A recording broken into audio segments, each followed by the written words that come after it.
In 2019, Quebec banned the use of a class of pesticide called neonicotinoids, commonly known as neonics.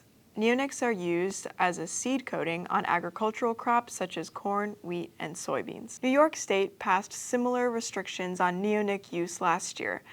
The Vermont state legislature is currently considering similar legislation. In January of 2024, UVM Extension hosted a discussion panel with Quebec farmers to better understand their experience since the ban was implemented. Here's what they had to share. Some farmers in Vermont are concerned that seed suppliers won't make untreated seeds available. Quebec farmers shared that that was not the case. Dit, au début, c'était difficile. Une chance qu'on avait notre coop. Well, again, with Renault, it's just basically the same process. He switched from neonic coated seed to no insecticide on the seed, just fungicides. And he is also a customer of co-op, so it was relatively easy for them to provide with insecticide-free seed. He's saying that also.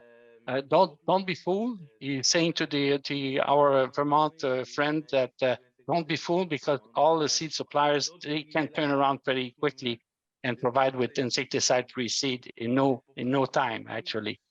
Farmers were also asked if they had experienced any crop loss from pests since the neonic ban.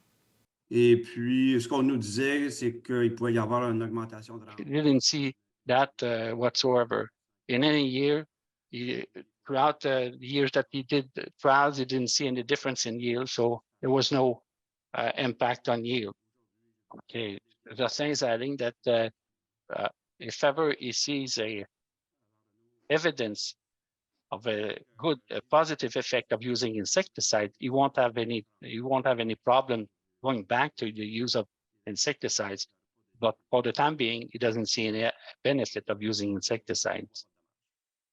When we start, we were not using 100% non-treated seeds, so we could compare every yield, and it was almost the same. So right now we're using 100% non-treated seeds, and when I compare to neighbors or other people, there's no difference. We never had any problem with it. So Vermont's proposed phase-out of neonics provides an exemption to farmers who need to use neonic pesticides if they are the only effective tool to respond to a pest problem, or if using the untreated seeds would cause an undue financial burden on the farmer.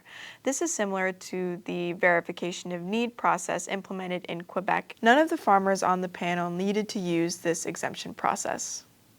I know that none of the panelists here have used that process so far. And the very few actually did use it because it's needed only in the case that you want to use neonic. And if you you look at the situation in Quebec, most growers, if they're not using insecticide, they don't.